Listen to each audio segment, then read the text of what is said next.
Assalamualaikum warahmatullahi wabarakatuh. Saya Adam Izan bin Suhaidi dan terdiri daripada beberapa kumpulan ahli yang lain. Dalam kumpulan ini yang akan membentangkan serba sedikit tentang tajuk tugasan yang telah diberikan kepada kami, iaitu kedudukan hati dalam konteks ilmu dan kepentingan hati dalam menuntut ilmu. Seterusnya, secara ringkasnya saya akan memberitahu kepada anda semua perjalanan tentang apa yang kami hendak sampaikan dalam tajuk kali ini.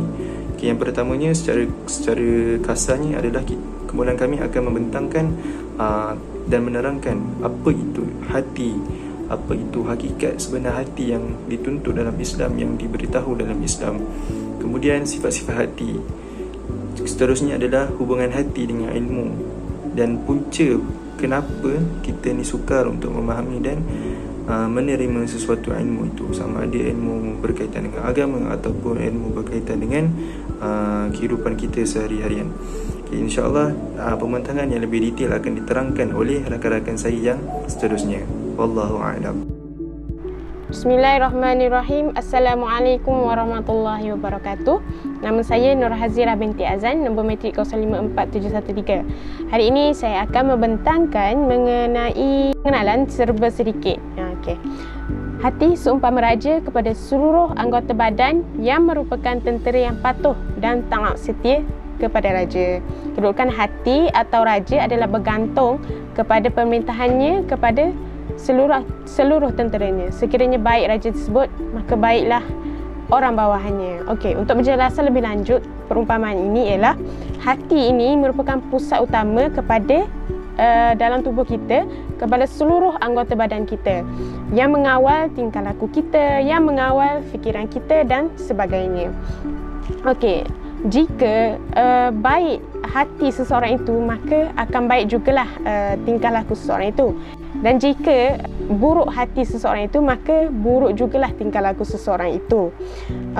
Sabda Rasulullah sallallahu alaihi wasallam, ala wa inna fil jasadil mudrah iza salahat salahal jasadu kulluhu wa iza fasadat fasadal jasadu kulluhu ala wahya qalbu. Maksudnya, ketahuilah bahawa pada jasad itu terdapat segumpal daging. Jika ia baik, maka baiklah seluruh jasadnya, dan jika ia buruk, maka buruk seluruh jasadnya. Ketahuilah bahawa ia adalah hati. Riwayat Al-Bukhari nombor 52 dan riwayat Al-Muslim nombor 1599. Apakah tujuan sebenarnya penciptaan hati ni? Tujuan sebenar penciptaan hati dalam konteks inilah adalah untuk menerima dan memahami ilmu dan kebijaksanaan. Setakat itu sahaja daripada saya. Kawan-kawan saya akan menyambung pembentangan yang seterusnya. Terima kasih. Bismillahirrahmanirrahim. Assalamualaikum warahmatullahi wabarakatuh. Nama saya Nur Afaf Ala binti Anwar, nombor matrik 054708. InsyaAllah saya akan menerangkan serba sedikit mengenai dengan apa itu hakikat hati. Hati ialah perkataan yang diambil daripada bahasa Arab, iaitu qalbun, yang bermaksud jantung. Menurut Kamus Dewan, hati ialah sejenis organ dalaman yang ada pada badan yang berwarna perang kemerah-merahan, yang berfungsi untuk mengeluarkan empedu, mengawal kandungan gula dalam darah, untuk menyembuhkan kesan keracunan nitrogen, dan hati juga berfungsi untuk menghasilkan urea dan menyimpan glycogen. Hati ni adalah sesuatu yang dapat kita takrifkan sebagai sesuatu yang bersifat latifah dan juga rabbaniyah, iaitu sesuatu yang bersifat halus dan bersifat ketuhanan. Hati berfungsi untuk merasa, untuk mengenal dan juga untuk mengetahui sesuatu perkara dan ataupun sesuatu ilmu. Seterusnya, menurut Al-Hakim, beliau mengatakan hati merupakan dasar untuk kita memperolehi sesuatu ilmu, dan hati juga merupakan sumber untuk kita mendapatkan keyakinan dan cahaya keimanan. Manakala menurut Imam Al-Ghazali, Allah Ta'ala menciptakan hati bertujuan untuk kita menerima dan memahami sesuatu ilmu dan kebijaksanaan sesuatu. Jadi hakikatnya dapat kita fahami kat sini bahawa hati merupakan sesuatu yang bersifat lembut dan halus, iaitu latifah, dan ianya bersifat rabbaniyah, bersifat ketuhanan. yang mana kita tak boleh lihat hati ni dengan mata kasar. Tapi kena ingat bahawa hati yang bersifat halus ni bukannya hati yang kita maksudkan dengan hati fizikal, iaitu jantung, tetapi hati yang kita tak boleh lihat dengan mata kasar. Bismillahirrahmanirrahim. Assalamualaikum warahmatullahi wabarakatuh. Nama saya Muhammad Syafuddin Madugani. Baiklah, saya akan sambung kepada hakikat hati.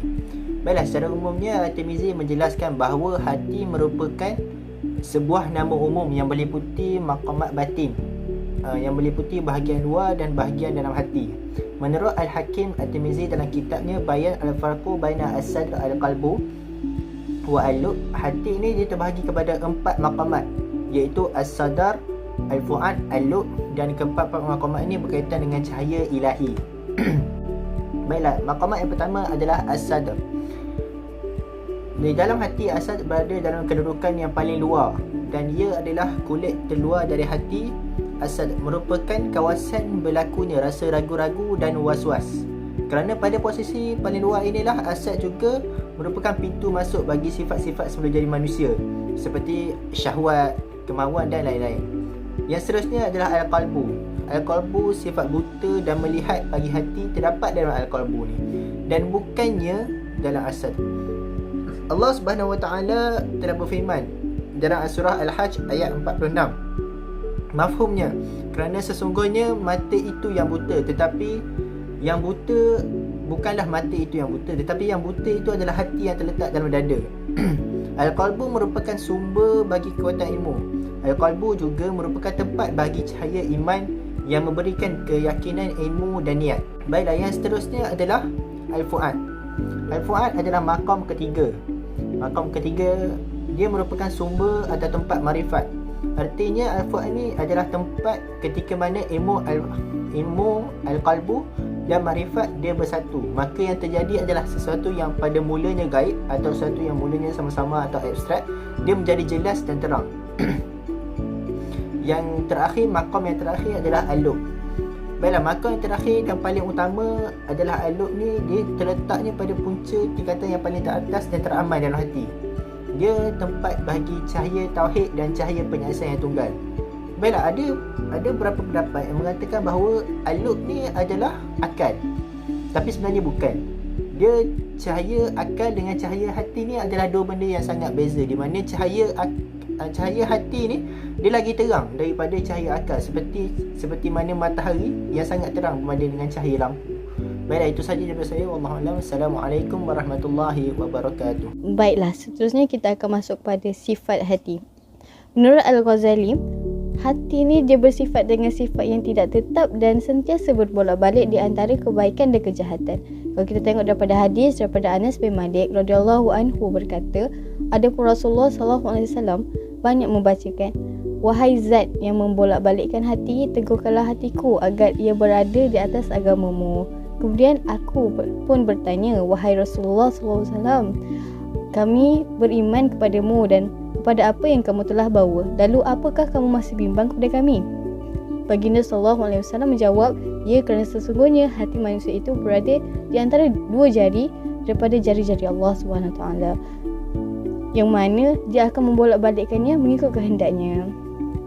Seterusnya, kita akan masuk kepada pembahagian hati. Dan menurut Al-Ghazali, Imam Al-Ghazali telah membahagikan hati ini kepada 3 bahagian, iaitu hati yang bersih, hati yang kotor dan hati yang berbolak-balik.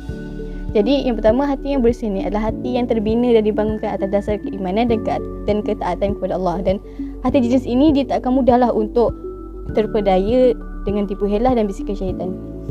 Dan daripada hati yang bersih ni akan terpancarnya akhlak-akhlak yang baik dan terpuji, seperti sifat mazmumah, redha, tawakal, sabar, ikhlas dan sebagainya tu. Dia macam satu interpretasi luaran lah daripada hati yang bersih. Dan melalui hati yang bersih ni juga ilmu akan mudah masuk dan melesat ke dalam hati dan membolehkan seseorang tu untuk memahami dan memanfaatkan ilmu tersebut untuk diri dia, keluarga dan umat. Seterusnya adalah hati yang kotor. Hati yang kotor ni adalah hati yang mudah untuk dimasuki oleh syaitan dan dimanipulasi oleh syaitan. Dan hati yang kotor ni akan mudahlah untuk terpedaya dengan bisikan dan godaan syaitan. Jadi apabila hati ni dia lebih cenderung untuk tunduk kepada nafsu daripada perintah Allah, maka hati ni makin lama akan makin hitam dan gelap. Dan perkara ni akan menyebabkan terzahirlah akhlak-akhlak yang buruk, sifat-sifat yang mazmumah seperti riya, ujub dan takabur dan sebagainya lah. Dan titik-titik dosa yang berada di hati ni akan menyukarkan ilmu untuk masuk ke dalam jiwa seseorang dan akan mengakibatkan pelbagai masalah lah untuk memahami dan mengaplikasikan ilmu tersebut. Kemudian hati yang berbolak-balik. Hati yang berbolak-balik ni berbolak-balik di antara kebaikan dan kejahatan. Kadang-kala hati tu akan cenderung untuk kepada kebaikan, pada keimanan, dan kadang-kala pula akan berpaling dan untuk cenderung kepada kejahatan dan kemaksiatan yang disebabkan oleh hasutan-hasutan syaitan tadi. Dan dalam konteks ilmu, percampuran unsur baik dan unsur jahat ni akan menyebabkan sukarlah ilmu untuk masuk dan meresap ke dalam jiwa. Hai, Assalamualaikum. Saya Nurina Suha binti Komarudin. Saya nak bentang tentang hubungan hati dan ilmu. Hati ni adalah anggota tubuh badan manusia yang diciptakan oleh Allah tanpa sia-sia. Tujuannya adalah untuk mendekatkan diri manusia tu kepada Allah. Hati mampu menerima dan memahami ilmu. Sikap ataupun tingkah laku manusia sama ada baik ataupun buruk ditentukan oleh hati. Jika hatinya baik, maka diri manusia itu akan menjadi baik. Jika hatinya buruk, maka diri manusia itu pun akan menjadi buruk. Ilmu pula adalah pengetahuan dan cahaya kebenaran. Manusia yang berilmu akan terdorong ke arah mengenali Allah dan disanjung tinggi oleh manusia-manusia yang lain. Sesungguhnya Allah akan mengangkat darjat orang-orang beriman yang mencintai ilmu dan menuntut ilmu. Hati dan ilmu memberi peranan penting kepada manusia. Ilmu adalah pengetahuan yang baik kepada manusia yang jahil. Hati adalah tempat untuk ilmu. Tetapi, ilmu tidak akan bertapak kepada hati yang kotor penuh dengan dosa-dosa. Seperti firman Allah Subhanahu wa taala, wa qad aflaha man zakkaha wa qad khaba man dassaha. Maksudnya, sesungguhnya beruntunglah bagi orang-orang beriman yang mensucikan jiwanya dan amat rugilah bagi orang-orang yang mengotorinya. Jadi, kita nak menuntut ilmu, kita kena pastikan hati kita bersih supaya ilmu mudah nak masuk dan supaya kita ni mudah nak faham dengan ilmu yang kita tuntut. Okey, terima kasih. Assalamualaikum warahmatullahi wabarakatuh. InsyaAllah hari ini saya Muhammad Zulhilmi bin Zaidi 054579 akan berkongsi sedikit berkaitan dengan kepentingan hati dalam menuntut ilmu. Antara kepentingan hati dalam kita menuntut ilmu, yang pertama ialah hati yang ikhlas, syarat ibadah kita diterima oleh Allah Subhanahu wa taala. Ulama-ulama terdahulu dan kontemporari banyak menekankan berkaitan dengan adab kita dalam menuntut ilmu, terutamanya berkaitan dengan perkara yang tidak boleh kita lihat, iaitu hati. Ini kerana menuntut ilmu adalah suatu ibadah dan syarat untuk diterima ibadah itu adalah ikhlas kerana Allah Subhanahu wa taala semata-mata. Jadi Allah Subhanahu wa taala ada menyebut dalam surah Az-Zumar ayat 11 yang berbunyi, A'udzubillahi minasyaitonirrajim, Qul inni umirtu an a'budallaha mukhlishan lahuddin. Yang bermaksud, katakanlah sesungguhnya aku diperintahkan untuk menyembah Allah dengan penuh keikhlasan kepadanya dalam menjalankan agama. Jadi dalam ayat ini Allah Subhanahu wa taala telah memerintahkan Nabi Muhammad SAW dalam menyeru umatnya agar ikhlas dalam setiap ibadah yang dilakukan kepadanya. Jadi kawan-kawan semua, amat rugilah bagi orang yang bersungguh-sungguh dalam menuntut ilmu tetapi hati tidak ikhlas kerana Allah Subhanahu wa taala. Sebab apa? Allah tidak memandang mereka yang melakukan ibadah tetapi hatinya tidak ikhlas kerana Allah Subhanahu wa taala. Yang kedua ialah hati yang bersih memudahkan kita menuntut ilmu. Semakin bersih hati kita, semakin mudah untuk suatu ilmu untuk kita peroleh. Jadi siapakah pemilik hati yang bersih ini? Pemilik hati yang bersih ini adalah mereka yang dihiasi dengan sifat-sifat yang terpuji seperti berakhlak mulia, jujur, amanah, menghormati yang lain, tidak merendahkan orang lain dan juga sifat terpuji yang lain. Dan juga mereka yang bersih dari segala sebarang kemaksiatan yang dilarang oleh Allah Subhanahu wa taala. Imam Asy-Syafi'i pernah berkata, ilmu adalah cahaya dan cahaya Allah tidak memberi petunjuk kepada pelaku maksiat. Jadi kawan-kawan, sebagai kesimpulannya, kita sebagai penuntut ilmu perlulah menjaga hati kita daripada melakukan sebarang kemaksiatan dan juga sebarang kekufuran kepada Allah Subhanahu wa taala. Sebab apa? Hati ini amat mempengaruhi perbuatan kita. Sabda Nabi Muhammad SAW dan sebuah hadis yang bermaksud, sungguhnya di dalam diri manusia itu ada seketul daging. Jika sekiranya daging itu baik, maka baiklah seluruh anggota badannya. Namun jika seandainya daging tersebut rosak, maka rosaklah seluruh anggota badannya. Dan daging yang dimaksudkan itu adalah hati. Hadis riwayat Bukhari dari Nu'man bin Bashir. Sekian, wallahu a'lam bishawab. Wassalamualaikum warahmatullahi wabarakatuh. Saya Nafalizah binti Nurisa akan terangkan topik punca-punca susah memperoleh ilmu. Okey, yang pertama, tidak menjaga solat. Orang yang tidak menjaga solat ni, dia akan susah untuk dapat ilmu. Sebabnya hati dia tak tenang. Kan orang yang solat, dia akan jauh daripada kemungkaran dan hati dia akan tenang kan. Okey, dan yang kedua, malas berdoa memohon petunjuk daripada Allah Subhanahu Wa Taala. Okey, kita apa-apa yang kat dunia ni, kita perlu berdoa, meminta petunjuk daripada Allah supaya dipermudahkan untuk memahami sesuatu ilmu itu. Okey, yang ketiga, menyakiti hati orang lain. Okey, seandainya kita menyakiti insan yang lain, kita perlu memohon maaf kepada mereka sebab kita dah buat salah tu. Jadi kita akan rasa tak tenang. So hati kita akan rasa resah sebab kita dah buat salah dengan orang. Jadi ilmu tu susah nak masuk. Okey, yang seterusnya, berhutang. Okey, berhutang ni adalah satu benda yang penting yang kita kena lunaskan kat dunia ni. Sebab kalau kita tak lunaskan kat dunia ni, kita tak akan tenang. Dan hutang tak akan dituntut kat akhirat. Okey, seterusnya, melakukan maksiat mata. Maksiat mata ni macam-macam. Macam-macam jenis maksiat mata yang kita tahu. Okey, antaranya tengok perkara-perkara yang tak patut kita tengok lah. Yang benda tu akan membuatkan hati kita gelap sebab kita lakukan zina mata kan. Okey, seterusnya, kurang buat tipu riba apa. Dan seterusnya, ada sikap hasad dengki dalam diri. So dalam hati tu, kalau ada sikap hasad dengki tu, hati kita akan gelap. So ilmu kan cahaya, jadi cahaya tu akan masuk ke tempat-tempat yang gelap. So kita kena make sure hati kita ni bersih, so that ilmu tu senang nak masuk. Okay, seterusnya, kurang melazimi Al-Quran dan memperbanyakkan zikir. Okay, seperti kita tahu, zikir ni adalah makanan hati, makanan rohani hati. So kita kena selalu zikir, selalu selawat, baca Quran supaya hati kita tenang, bersih dan sebagainya. Okay, sahaja daripada saya. Terima kasih. Assalamualaikum warahmatullahi wabarakatuh. Saya Iwani Nur Hadira binti Muhammad Bazlan 054845. Baiklah, secara kesimpulannya, kita tahu bahawanya dengan hati yang bersih mampu melahirkan insan yang lebih tenang dan bahagia dunia akhirat, dan seterusnya mudah untuk menerima teguran dan nasihat. Hal ini kerana mereka memahami ilmu yang disampaikan dengan hati yang bersih tadi.